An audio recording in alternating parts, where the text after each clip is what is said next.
She had prosecuted liars for 11 years. She simply hadn't thought to prosecute the one sleeping in her bed.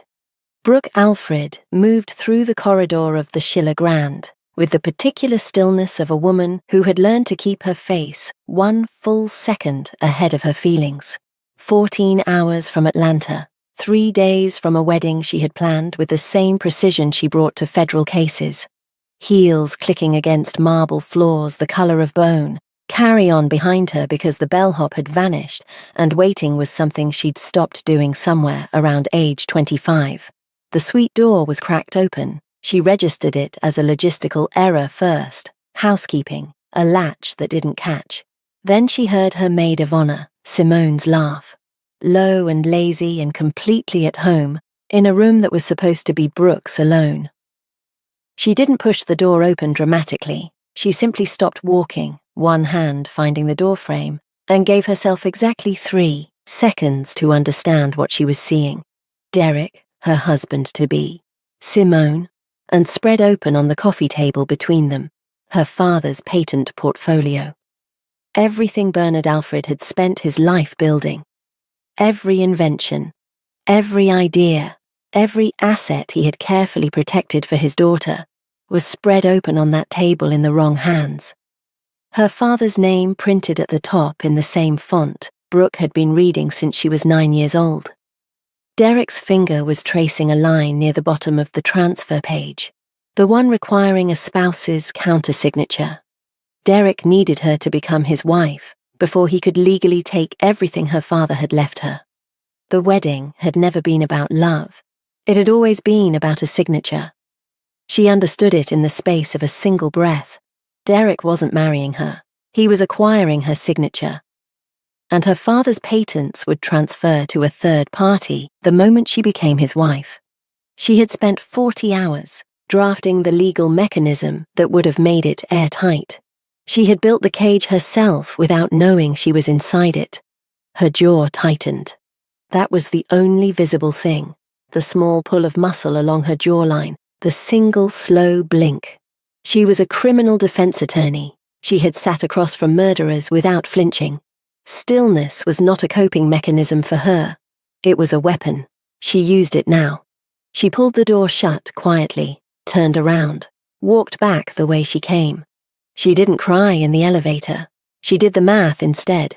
How long Derek had access to her legal files, when his family's merger conversations had started, whether his proposal had been timed to the exact quarter her father's estate cleared probate.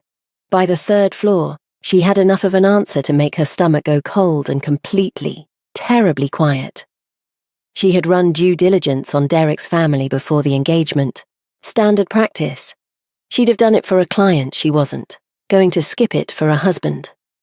But the corporate trail had been clean, deliberately, architecturally clean. Whatever was connected to Derek's family had been buried under enough shell structures that even she hadn't found the bottom of it. She understood now that the cleanliness itself had been the warning she'd missed. She sat at the far end of the hotel bar, ordered sparkling water, and stared at nothing. That was when she felt it, a shift in the air beside her. Not movement exactly, more like the room rearranging itself around a new presence. She didn't look up immediately. She had learned that the people worth watching were always the ones who didn't demand to be watched. When she did look, she found a man 2 seats away in a charcoal suit, watching the entrance with a stillness so deliberate it felt practiced. Korean, late 30s, jaw set hard enough to look architectural. He was speaking low to the man standing behind his left shoulder, and Brooke's functional Korean caught one word before she could stop it. Yangdo, transfer. The same word printed 14 times across her father's patent documents upstairs. Her body registered it before her mind caught up. A slow tightening across her shoulders, a breath she took half a second, too carefully. She didn't look at him. She listened instead as he finished his instructions, and the other man nodded once and disappeared. Then the room went quiet. She already knew what she would find before she pulled out her phone. The holding company name from the transfer document. 3 seconds of searching. One photograph loading slowly on her screen. Charcoal suit, architectural jaw. 2 seats away, the receiving corporate entity. The company waiting quietly in the background to receive her father's entire legacy the moment she became Derek's wife. Someone had been building toward this moment for a very long time. Brooke put her phone face down on the bar, opened her legal notepad, uncapped her pen with one quiet click. He spoke then, quietly, in perfect, unhurried English, directed at no one in particular. The sparkling water here is better than the still.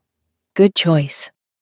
Too precise to be accidental, too casual to be a coincidence. Brooke wrote one line across the top of the blank page without looking up. Then she allowed herself the smallest, most controlled exhale. Not relief, not fear.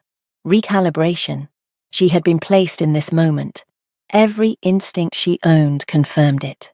She finished writing her line, capped her pen, and finally turned to look at him directly for the first time. Now she was ready to begin. He didn't introduce himself. That was the first thing she noted, professionally, automatically, the way she noted everything. A man with nothing to hide led with his name. Lee Gyong-si simply turned from the bar entrance he'd been watching and looked at her with the particular patience of someone who had already decided how this conversation would end. Brooke held his gaze without adjusting her posture.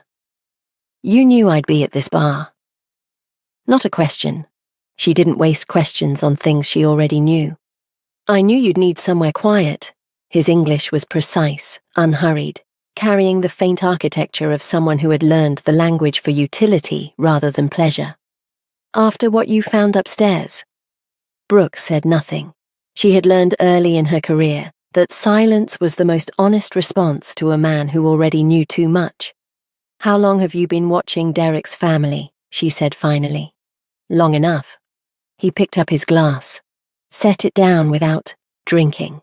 "Long enough to know that the patent portfolio was never about the merger, that your name was used to file 3 unauthorized corporate instruments in the last 8 months, before any wedding, before any signature from you, and that you didn't know any of it until 40 minutes ago." Someone had been signing her professional name to documents she had never seen and never approved, which meant she was legally responsible for deals she knew nothing about. Her name was on crimes she hadn't committed, and her career was the collateral. "They used my holding company as the receiving entity for the transfer, without my knowledge and without my authorization," he continued.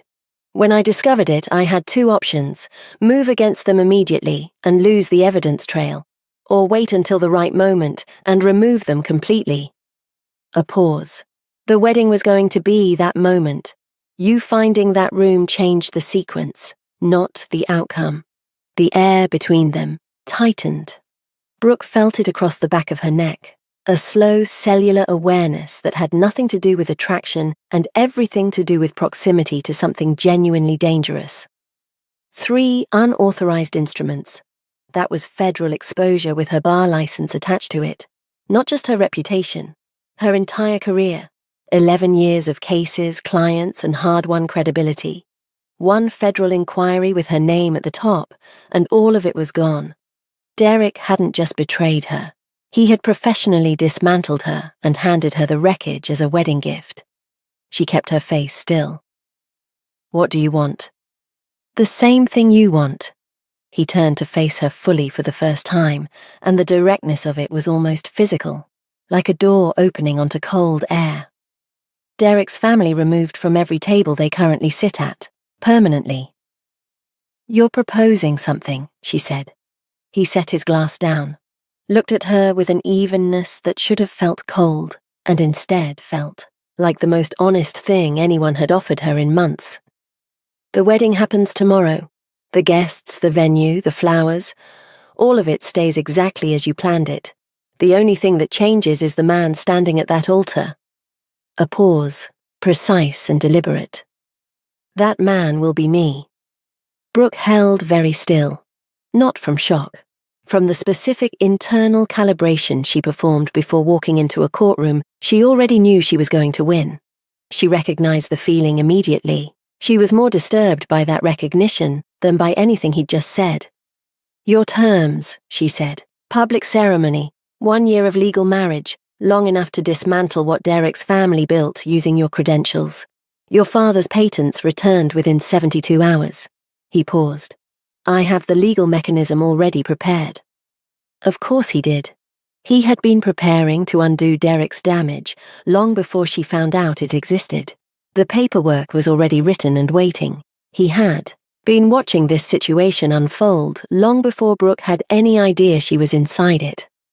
"My terms," Brooke said. "Separate lives, no interference in my practice, no decisions made in my name without my explicit approval." She held his gaze without blinking. "And I see the legal mechanism before I sign anything. Tonight." Something crossed his face. Too fast to name, gone before she could classify it. A warmth that had no business being in a negotiation. It was there and then it wasn't, and he gave no indication it had happened at all. "Tonight," he agreed. He slid a document across the bar toward her. 12 pages, her full legal name printed at the top. But that wasn't what stopped her breath. Her father's signature was on page 3, notarized, dated 14 months ago, 8 months before Derek had ever proposed. Brooke read every word of all 12 pages without looking up. He waited without fidgeting, without checking his phone, without doing anything except existing beside her with that unnerving, practiced stillness. When she finished, she set the document down and looked at him with the full weight of everything she now understood. "My father knew," she said. Not a question, not an accusation, just the truth arriving. "He came to me." Gyeongsi's voice dropped a register, just slightly, just enough to tell her this was the one part of the conversation he hadn't rehearsed. "He was worried someone would try to use you to get to his work after he was gone. He wanted a contingency." His eyes held hers. "I was the contingency." Brooke looked back down at her father's signature for a long moment. Something moved through her chest that she couldn't afford to feel in this bar, in front of this man, tonight. She filed it away with the same efficiency she'd filed everything else. She picked up her pen, signed her name slowly, deliberately. When she looked up, he was watching her hand rather than her face. And in the half-second before he caught himself and looked away, she saw something in his expression that had no place in a business arrangement. She said nothing about it, but she reached for her legal notepad, wrote one line, and turned it toward him so he could read it. "I want to know everything my father told you, all of it." He read it, looked up. And for the first time since she'd sat down, Lee Gyeong-si looked like a man who hadn't fully anticipated what was coming next. Good, Brooke thought. Now they were even. "Hi fam, welcome to Afro-Korean Series channel. Thanks for listening, it's so lovely to have you here." The ceremony took 11 minutes. Brooke had planned a 45-minute wedding with a string quartet, 2 scripture readings, and a reception that cost more than her first car. What she got instead was a civil officiant, 2 witnesses she'd never met, and a man beside her at the altar who smelled faintly of cedarwood and something darker underneath that she didn't have a name for yet. She kept her eyes forward the entire time. The guests were confused in the specific way that wealthy people expressed confusion, through stillness and expensive silence rather than open reaction. Derek's family sat in the 3rd row. She didn't look at them either. She had learned that the most devastating thing you could do to people who expected your collapse was to give them your profile instead. Chin level, shoulders back, the particular posture of a woman who had decided. When the officiant asked if she took this man, Brooke turned and looked at Gyeong-si directly for the first time since the bar. He was already looking at her, not with the detached patience she'd catalogued the night before, with something more careful than that. Something that moved across his face in the half-second before his expression settled. Like a man checking himself at the edge of a feeling he hadn't budgeted for. "I do," she said, clearly, without hesitation. His jaw tightened once, barely visible, gone immediately.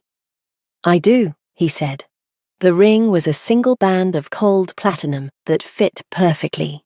She noted that without commenting on it. Then she noted quietly and professionally that she hadn't once questioned the legal validity of what had just occurred, and that a woman of her credentials absolutely should have. She filed that lapse away with everything else she wasn't examining yet. The penthouse was 53 floors above Seoul's noise, and Brooke felt the silence of it immediately, not as peace, but as pressure. She stood at the window in her heels with her legal notepad in one hand, aware with a precision she resented of exactly where Gyeong-si was standing behind her. "Your room is the second door on the left," he said. "The staff won't disturb you." "I want to continue our conversation from last night," she said. "About my father." "Tomorrow," his voice was even. "Tonight you should rest." She turned from the window. "I'll determine what I need tonight." He looked at her across the length of the room. Something moved behind his eyes, not irritation, something closer to recognition.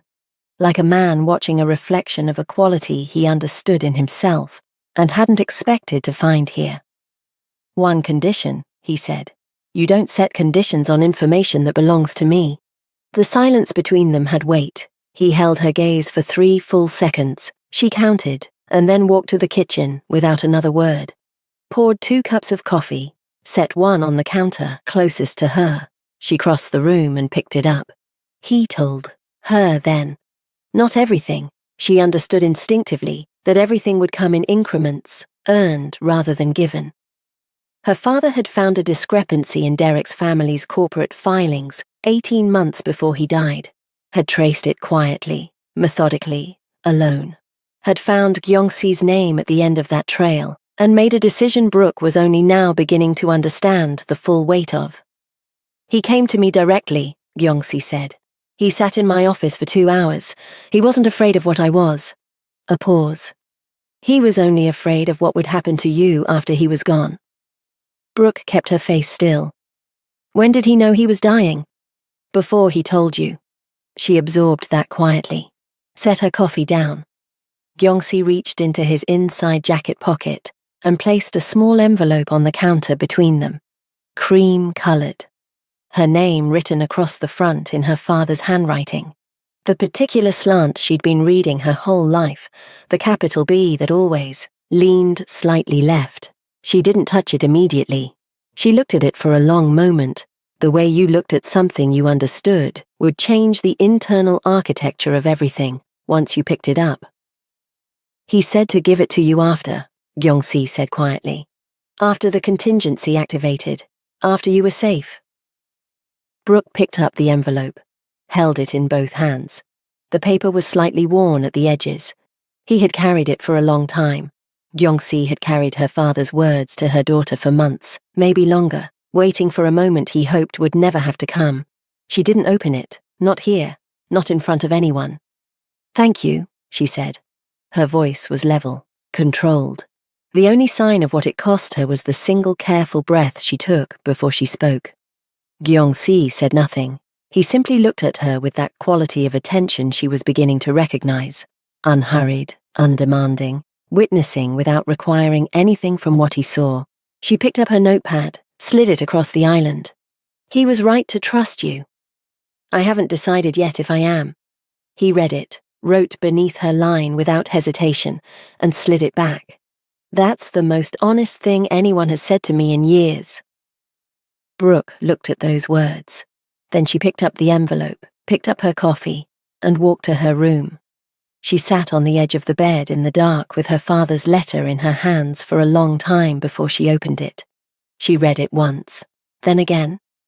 Then she folded it carefully back along its original creases and held it against her chest with both hands and let herself feel, for exactly 60 seconds, everything the day had cost her. Then she filed it away, lay back on the covers fully dressed, stared at the ceiling. Her phone buzzed on the nightstand. Unknown Seoul number. One message. The wedding made the news. Derek's family gave a statement. You need to read it. Brooke sat up slowly, reached for her phone, Read the headline that had already gathered 400 comments in the 2 hours since the ceremony ended. She read it twice, set the phone face down on the nightstand. Then she picked up her notepad, walked back out to the kitchen, and set it in front of Fiancé without a word. She had written 3 lines. They're saying, "I married you for your money," that Derek broke the engagement because he found out. They're controlling the narrative. We need to talk about how we control it back.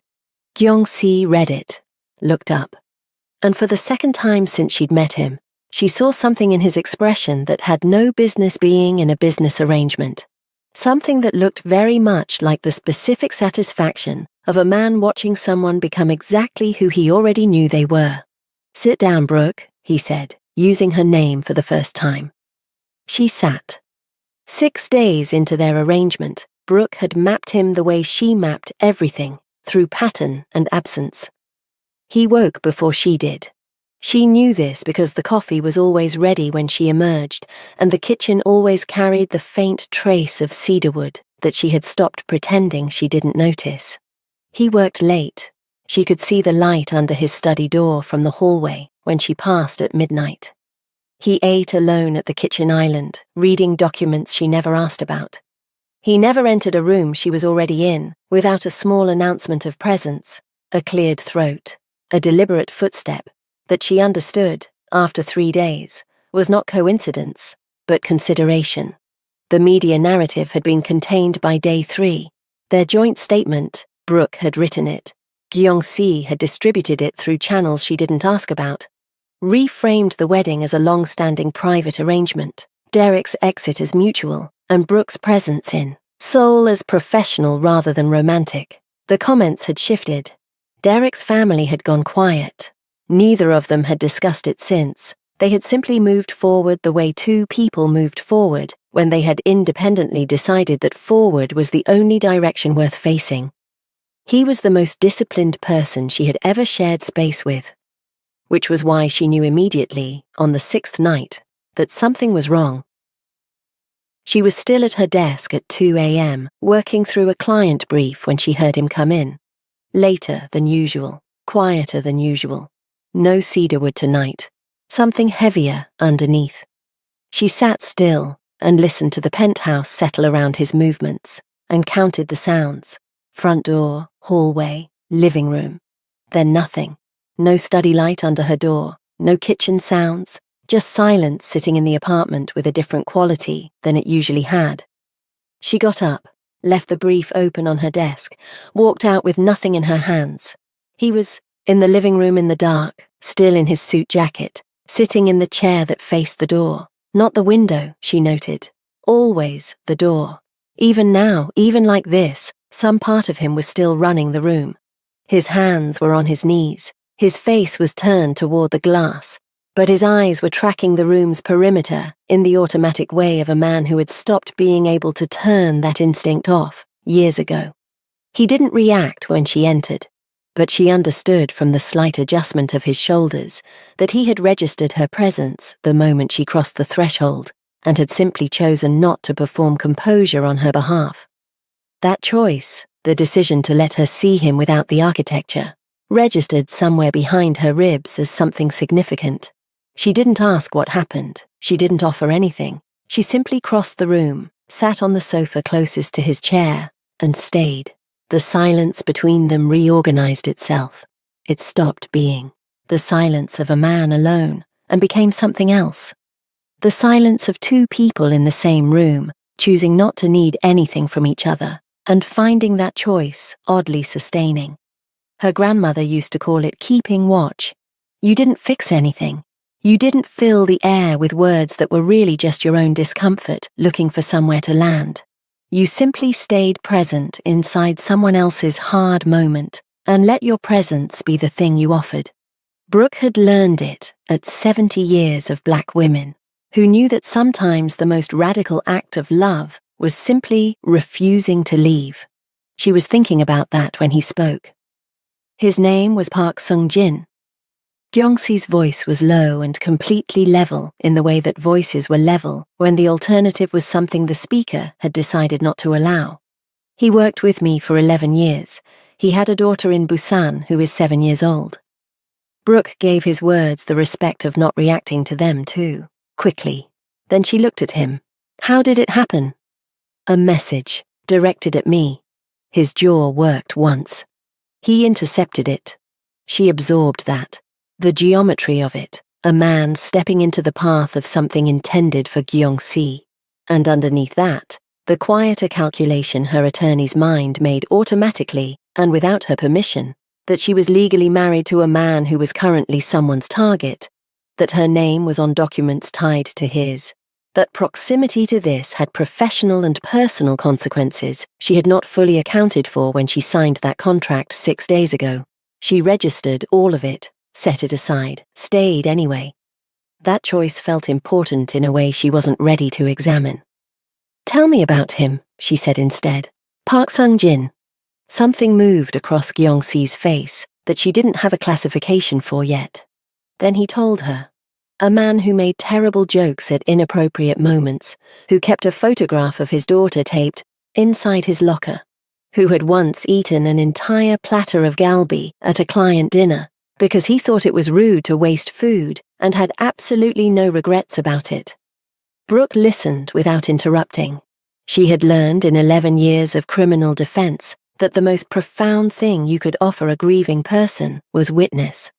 The simple act of holding space for what they needed to say without trying to resolve it into something more comfortable.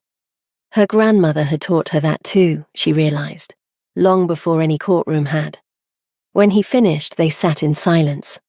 After a while, Brooke went to the kitchen and came back with 2 cups of coffee. She set one beside his chair without comment. He looked at it, then at her. You don't have to stay, he said. I know, she said, and stayed. Seoul glittered below them, indifferent and enormous.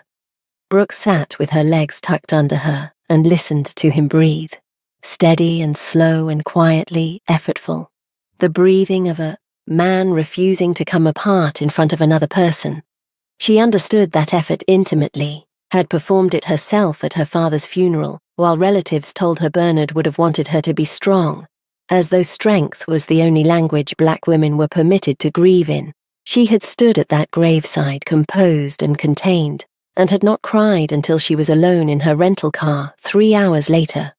She wondered if Gyeongsi had anyone who let him be something other than strong. She suspected from the quality of his surprise when she'd simply sat down that the answer was no. It occurred to her, sitting in that dark room at 2 a.m, that she had fundamentally misread what this arrangement was going to require of her. She had prepared for negotiation, for strategy, for the careful management of proximity to a dangerous man. She had not prepared for the possibility that he was also, underneath all of it, simply someone trying not to drown, alone. She filed that thought carefully, but it stayed near the surface all night. The call came at 6 a.m. on a Tuesday. Brooke was already up. She had been sleeping less since the 6th night, though she hadn't examined why, standing at the kitchen window with her first coffee when her mother's name appeared on her screen. She answered before the second ring. Vivian Alfred's voice was controlled in the specific way that meant she had been awake for hours, managing something she hadn't wanted to call about. Baby, I need you to listen before you react. Brooke set her coffee down. Tell me. The Alfred family home in Atlanta's West End, the house Bernard had owned outright, mortgage-free for 22 years, had been flagged in a probate challenge filed 3 days ago. Derek's family had found a clerical error in the estate transfer documentation and had used it to freeze the property's legal status. The filing had been deliberately misrouted through a compromised junior clerk, bypassing the automated alert system Brooke had set up on all estate-related filings after her father's death. Someone had known exactly where her monitoring had gaps. Brooke was already moving toward her room before her mother finished the sentence. Don't sign anything. Don't speak to anyone from their legal team without me on the phone. I'll call my colleague Patricia Wynne at the firm. She'll file an emergency stay before the courthouse opens. She was on the phone with Patricia before she'd finished packing. Case strategy mapped, filings queued, Local resources activated. She was not going to Atlanta without a full legal team already moving. She was packed in 20 minutes. She found Gyeong-si in the hallway when she opened her door, suited, phone in hand, entirely unsurprised by her carry-on. "I heard," he said. "I've had someone monitoring the Alfred estate filings since the wedding. When the alert came through last night, I had travel arranged by midnight." His eyes held hers steadily. "I have business in Atlanta. The timing is what it is." She looked at him for a moment. "You've been monitoring my family's legal filings." "I've been monitoring everything connected to Derek's family." A pause. "Your father's estate is connected to Derek's family." It was a precise and deliberate answer that was also completely true, and told her nothing about where his monitoring ended and his interest in her specifically began. She noted that, filed it, let it go. "Don't clear anything without telling me first," she said. Something moved in his expression. Not agreement, exactly. The specific look of a man making a calculation about which promises were worth making. "Noted," he said. And she understood from the weight of that single word that it was the most honest answer he was capable of giving her right now. She let it be enough. Atlanta received her the way it always did, with heat and red clay, and the specific smell of summer that lived in her chest, like a compass needle swinging home. She stood outside, Hartsfield-Jackson, and felt the city settle around her shoulders, like something she hadn't known she'd been missing. Gyeong-si stood beside her and said nothing.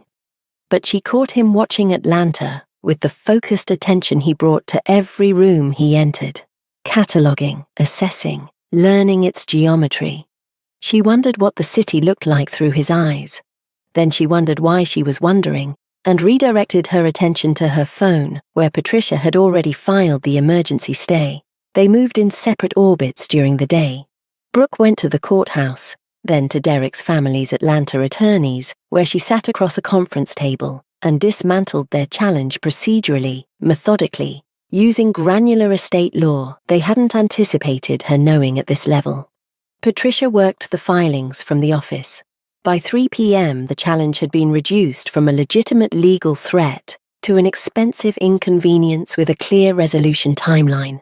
She discovered that evening that 2 administrative obstacles had quietly cleared between 10 a.m. and noon before she'd gotten to them. She sat across from Gyeong-si at her mother's kitchen table. Vivian had insisted on dinner, and Gyeong-si had accepted with a grace that had visibly recalibrated her mother's expectations, and looked at him steadily. "You cleared 2 of the filing obstacles. I told you I had business in Atlanta." Gyeong-si. He met her eyes without flinching. "I said I wouldn't clear anything without telling you. I'm telling you now." "That's not what that means, and you know it." "I know." His voice was even, unhurried. "I also know that those 2 obstacles would have cost you 4 additional days, and I had the mechanism to remove them in 2 hours. Your preference for handling things independently doesn't outweigh your mother's right to her home." A pause. The quiet certainty of a man who had already decided and was simply being honest about it. "I'll always work in your perimeter, Brooke. I'll be less visible about it, but I won't apologize for the outcome." She held his gaze for a long moment. It was the most honest thing anyone had said to her in recent memory, even if it was also the most infuriating. "We're going to revisit this conversation," she said. "I know," he said, and reached for his bowl. The kitchen was warm around them, smelling of the jollof rice Vivian had made without asking anyone's preference. A West African kitchen, asserting itself in an Atlanta house the way it always had, feeding people as its first language. Gyeong-si had eaten 2 full plates without being asked, and had complimented Vivian with the specific attention of a man who understood that food was not just food in this house. Vivian Alfred was not an easy woman to impress. She refilled his bowl herself. "She has your father's eyes," Gyeong-si said quietly when Vivian stepped out. No ornamentation, simply a thing he meant completely. Brooke looked down at the table, felt his gaze on the side of her face, warm and steady and unhurried, and did not look up until her expression was fully her own again. They stayed in separate rooms at the Waldorf on Peachtree, her terms, honored without discussion. But walking back through Atlanta's evening heat after dinner, the city loud and alive around them, Brooke became aware of a shift that had been accumulating without her permission. The professional distance she maintained with the precision of a woman who understood exactly what was at stake was still present, still intact, but it was thinner than it had been in soul. She noticed his hand near hers as they walked, not touching, not reaching, simply present at a proximity that was closer than professional and not yet anything else. The Atlanta heat pressed around them, and she was acutely, inconveniently aware of the warmth radiating from his arm near hers. The specific awareness of skin near skin without contact, the friction of his suit jacket sleeve against the bare air beside her arm, that made her breath come 1 degree more carefully than usual. She didn't move away. He didn't close the distance. They walked the remaining 2 blocks in that particular suspension, almost, and not yet, and both of them knowing it. And Brooke filed the feeling away in the part of herself she was rapidly running out of room in. She was going to need a larger filing system. He was waiting in the lobby of the shared legal suite she'd been using on Gangnam-dero on a Wednesday morning. Brooke saw him before he saw her. She had learned in 11 years of criminal defense to always see first, and gave herself exactly 2 seconds to register the fact of him before her face went completely still, and she walked forward anyway. Derek looked different. Not performatively different. Not a new suit or a careful haircut designed to signal change. Something quieter than that. The particular stillness of a man who had stopped performing confidence because he'd lost the thing generating it. He looked for the first time since she'd known him, like someone she might have actually chosen if he'd shown up this way 3 years ago. That observation cost her something. She filed the cost away without examining it. "I'm not here for the patents," he said before she reached him. "I want you to know that first." "I know," she said, because she did. Her attorneys. Mind had already run the calculation. Derek had nothing left to gain professionally. His family's position had been systematically dismantled, and he had come to Seoul on what she suspected were his last viable resources anyway, which meant this was personal, which made it more complicated, not less. She didn't invite him upstairs. They sat in the lobby cafe and she ordered coffee she didn't intend to drink, and looked at him across the table with the full weight of everything she now knew. "Say what you came to say," she said. He said it, carefully, without excuses, without the defensive architecture she'd expected. He had been wrong.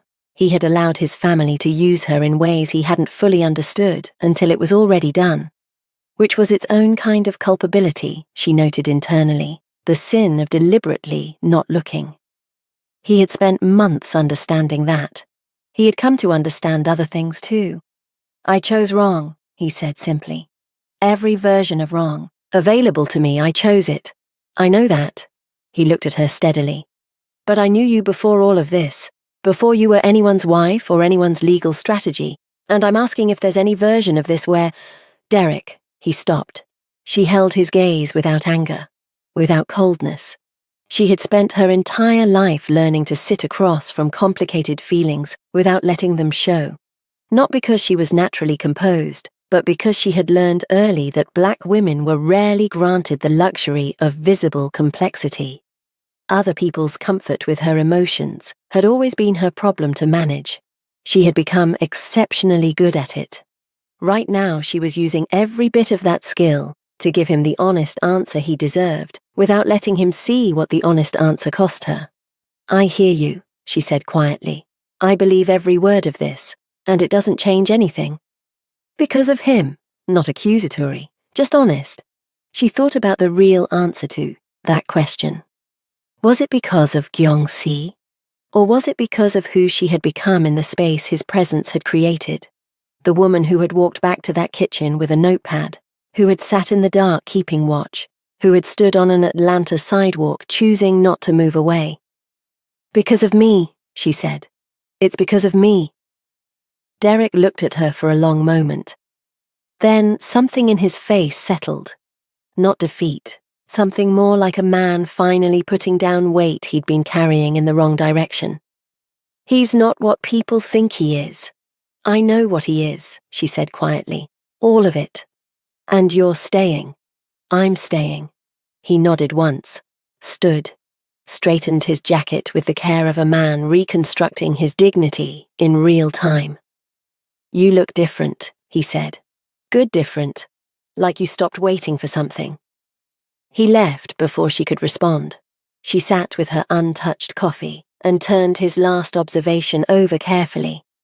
Not the apology, not the admission, but that. Like you stopped waiting for something. She examined it the way she examined evidence, looking for the truth inside it, and found that it didn't make her uncomfortable the way it should have. That told her everything. Her phone screen lit up. Gyeongsi. She looked at it for 3 full seconds before she answered. She already knew what it meant that he was calling now. He'd known Derek was in Seoul before she'd arrived at the building this morning. She was certain of it, which meant he had known and had said nothing, and had let her walk into that lobby on her own terms. The deliberateness of that restraint landed somewhere in her chest with quiet and significant weight. "Where are you?" he said. "Lobby cafe on Gangnam Dairo," she said. "Derek was here." A silence. 2 seconds. 3. The specific texture of a man exercising enormous restraint. "Are you all right?" he said. Not what did he want, not what did you tell him. "Are you all right?" "I'm fine." She paused. She was giving more than she normally would, and she knew it, could feel the precise moment where her usual measured disclosure ended and something less guarded began. She gave it anyway. "I told him I was staying." Another silence, shorter. When he spoke, his voice was the same, even, controlled, giving her nothing she hadn't asked for. "I'll have coffee ready," he said, and ended the call. Brooke sat for a moment with her phone in her hand and her untouched coffee going cold in front of her, and thought about a man who had known about Derek all morning and said nothing, who responded to the most significant thing she'd said in weeks by offering her something warm to come home to. She picked up her bag, stood, walked toward the exit with the specific purposefulness of a woman who had stopped waiting for something and finally understood what she'd been waiting for instead. She found out on a Thursday, not from Gyeongsi. He was already gone by the time she woke, which was not unusual, not from his staff, who moved through the penthouse with the specific discretion of people trained to reveal nothing. She found out from a news alert on her phone at 7 a.m., a brief item on a Korean financial wire about Lee Gyeong-si cancelling 3 consecutive meetings without explanation, which in Seoul's corporate circles apparently constituted a significant enough anomaly to report.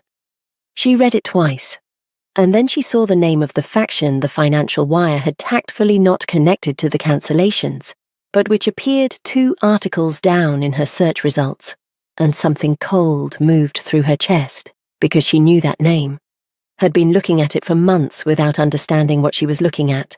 It was threaded through her father's estate research, like a root system she'd been mapping from the wrong end. She had been building leverage against these people for over a year without knowing it. She called his number. It rang out. She called the second number he'd given her for emergencies. A man answered whose voice she didn't recognize, and who told her in careful, uninflected English that Mr. Lee was unavailable and that she should remain at the penthouse until further notice. The call disconnected before she could respond. Brooke sat on the edge of the bed in the early morning quiet and felt the shape of what was happening move through her with cold clarity. He was gone. Someone had taken him. She pressed her palm flat against the mattress and felt the steadiness of it beneath her hand, and took a breath that didn't fully catch the first time. She took it again.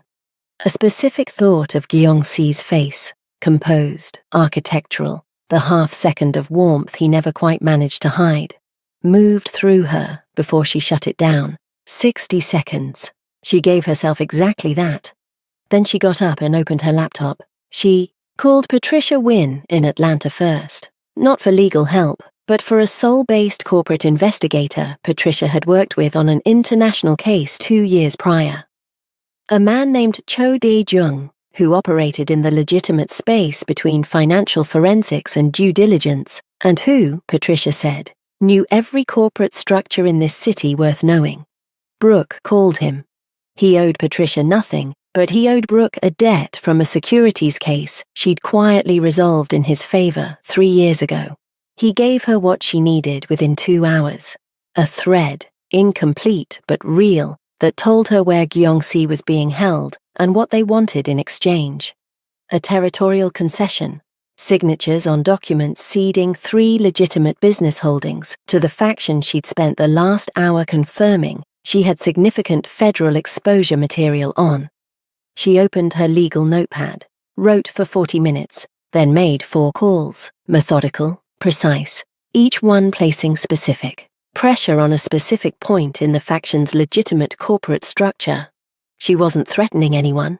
She was making clear, in the careful language of someone who understood exactly how federal exposure worked, that certain documentation might find its way to certain interested parties unless a private resolution was reached before noon. At 11:47 a.m., her phone rang. "Mr. Lee will be returned within the hour," the voice said, as a professional courtesy. "Noted," Brooke said, and ended the call. She was in the kitchen when she heard the front door. She didn't move.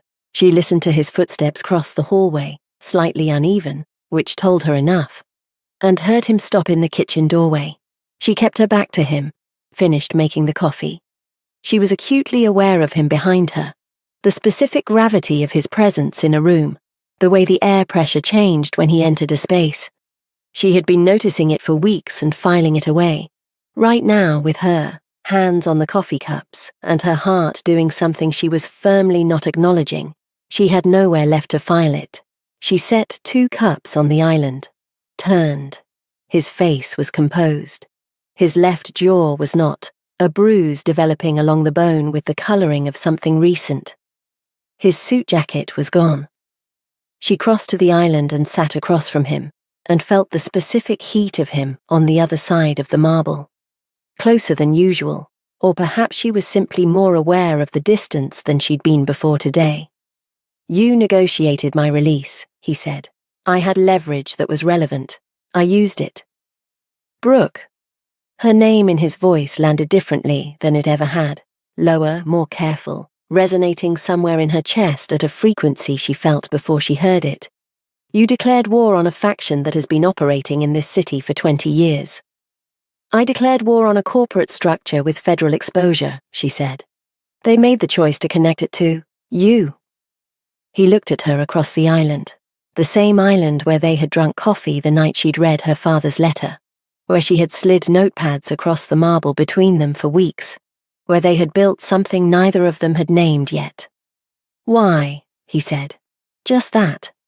She had a prepared answer, professional, precise, structured around the terms of their arrangement and the practical necessity of his continued presence in resolving Derek's family's remaining interests. She opened her mouth to deliver it. "The terms of our arrangement require," she started, and then something shifted. Some internal architecture that had been holding a particular weight gave way quietly, and she stopped and looked at him and gave him the truth instead. "You kept my father's letter for 8 months, she said. Her voice was even, but only just. "You carried it until I needed it. You sat outside a courthouse in Atlanta to clear a path you knew I needed to clear myself." A pause. "I know what you are, all of it, and none of it changes what I just did or why I did it." The silence between them had a different quality than any silence they'd shared before. Fuller, more honest. The silence of 2 people who had run out of professional distance to hide inside. His hand moved across the island, not reaching, arriving. His fingers rested on the marble 2 inches from hers. The warmth of it crossed that gap and registered along the inside of her wrist, moved up through her forearm, settled at the base of her throat with a heat that had nothing to do with the kitchen and everything to do with him. She looked at his hand, then at his face. His expression was the most unguarded she had ever seen it. Stripped of the architectural composure, stripped of the careful distance. Simply a man waiting with everything he had for something he hadn't been sure he'd be allowed to keep. She closed the 2 inches herself, his fingers folded over hers slowly, completely, with the quiet certainty of something that had been decided long before either of them admitted it. Neither of them spoke. Outside, Seoul moved through its evening indifferent and enormous. Inside the penthouse kitchen, 2 people sat across a marble island with their hands finally together in the specific silence of something that had stopped being an arrangement a long time ago and was only now, at last, telling the truth about what it was. The Seoul International Business Gala was the kind of event that existed to remind people where they stood. Brooke had attended 3 of them in her career, always as someone's guest, always in a professional capacity, always with the specific awareness of a black woman in a room full of people who had decided her presence required explanation. She had learned to wear Seoul's old money circles the way she wore a courtroom, with complete external composure and a comprehensive internal map of every exit. Tonight, she wore both. And a dress the color of midnight that she had chosen herself, had spent 40 minutes choosing, had stood in front of the mirror with the specific intentionality of a woman who understood that how you entered a room was its own kind of argument.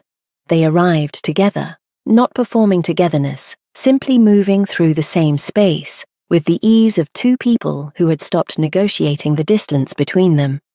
Gyeong-si's hand settled at the small of her back as they entered, and Brooke felt it through the fabric like a current finding its ground. Warm and certain and entirely deliberate, not possessive, not performative, simply present in the specific way of a man who had learned exactly where he was allowed to stand, and chose to stand there with his whole self. She felt the warmth of his palm spread outward from that single point of contact, moving up through her spine, steadying something in her chest that the room had been trying to unsettle since they walked through the door. She didn't lean into it. She didn't move away. She let it anchor her. In a room full of people who had already decided what her presence meant, his hand at her back was the one thing that had nothing to do with what anyone else had decided. It was simply his, simply hers, simply true.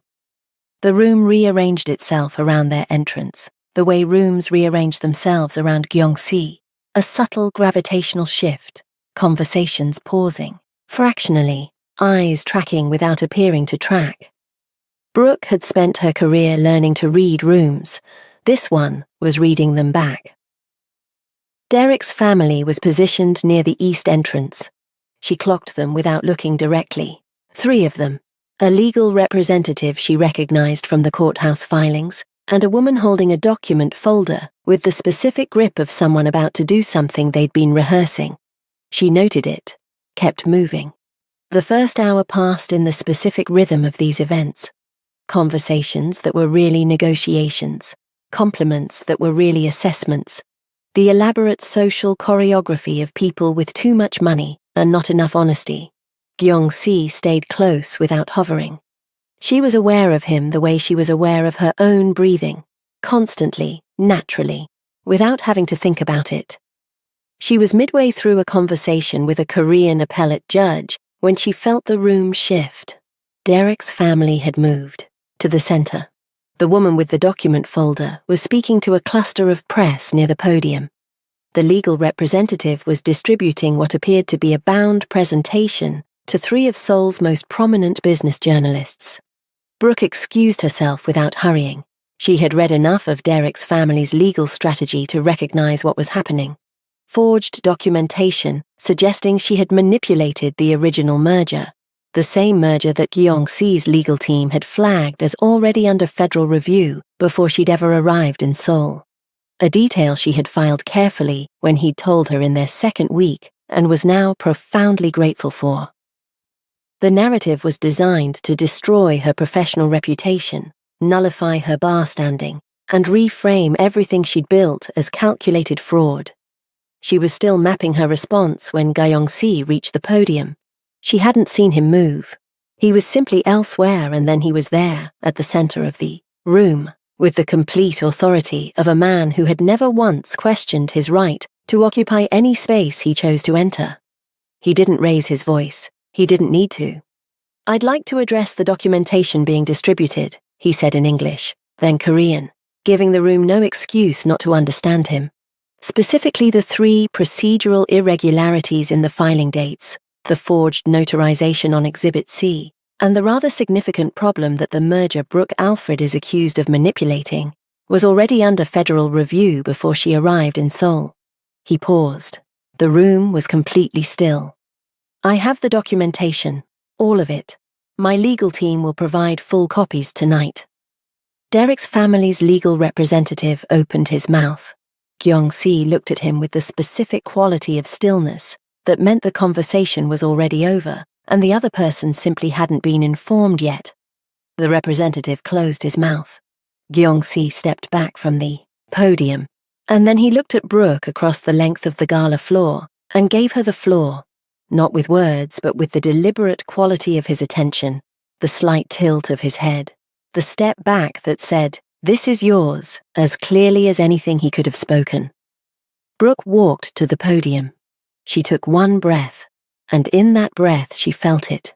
The full, specific weight of standing in this room, in this city, as this woman. The weight of every room she had entered alone and been required to justify her presence in before she'd spoken a single word. The weight of 11 years of being twice as precise, twice as documented, twice as unassailable as anyone else before her credibility was granted rather than assumed. She felt all of it move through her in that single breath. Then she set it aside, stepped forward, and spoke. 4 minutes, methodical, surgical, public, addressing each document, each filing date, each forged signature with the specific citation of a woman who had been building this case file in her sleep for weeks. She didn't raise her voice once. When she finished, the room was quiet, in the way that meant something had been decided that couldn't be undecided. Derek's family left through the east entrance. Nobody watched them go. Brooke stepped back from the podium and found Gyeong-si beside her. Not behind, not in front. Beside, at the exact distance of someone who had learned precisely where he was allowed to stand. He looked at the room. Then something moved across his face. Something she recognized as a man arriving at the edge of a true thing he hadn't said out loud before. He opened his mouth, started a word, stopped, started again. "She doesn't need me to..." A pause, the briefest redirect of a man finding the right words in real time, rather than delivering prepared ones. "I'm here because she lets me stand next to her." Brooke felt those words move through her chest with a warmth that had nothing to do with the gala's lighting and everything to do with 11 years of standing in rooms alone and finally standing in one that had someone who understood exactly what that had cost her. She reached over and took his hand. Her move, her choice, her terms, the same terms she'd set at a hotel bar in Seoul on the worst night of her life, now meaning something entirely different than they had then. The room saw it. Neither of them were performing it for the room. 6 months later, Brooke Alfred Lee opened the Seoul and Atlanta offices of Alfred Legal International on the same Tuesday morning. The simultaneous launches coordinated across time zones with the specific efficiency of a woman who had stopped asking whether she could do something and started asking how quickly. Gyeong-si attended the Seoul opening. He stood in the back, said nothing, and watched her work the room with the expression she had learned over 6 months meant something he was still finding words for. She found him. Afterward, in the lobby. "You cancelled 2 meetings for this," she said. "I had something more important," he said. She looked at him for a moment. This man who had carried her father's words for 8 months, who had cleared paths without being asked and been honest about it when she called him on it, who had sat in the dark keeping watch and never once required anything from what he witnessed, who had stepped back from a podium in front of 400 people to give her the floor, and then stood beside her while she used it. Was any of it actually an arrangement? She said. Not quite a question. He looked at her with the full weight of everything they had built in the space between a hotel bar and this lobby, between a signature and a choice, between almost and finally. I stopped pretending it was on day 2, he said. Brooke looked at him for a long moment. Then she reached up and straightened his lapel with both hands, and left her palms resting flat against his chest, feeling his heartbeat steady and certain beneath her hands, present and real, and entirely hers. Good, she said quietly. Me too. Outside, Seoul moved through its morning brilliant and indifferent and enormous. Inside the lobby of Alfred Legal International, a woman stood with her hands on her husband's chest and felt, for the first time in longer than she could calculate, that she was exactly where she had chosen to be. Not placed, not arranged, not contingency, chosen. And we've come to the end of it. Thank you for listening all the way through. I'd love to know what you felt about this story.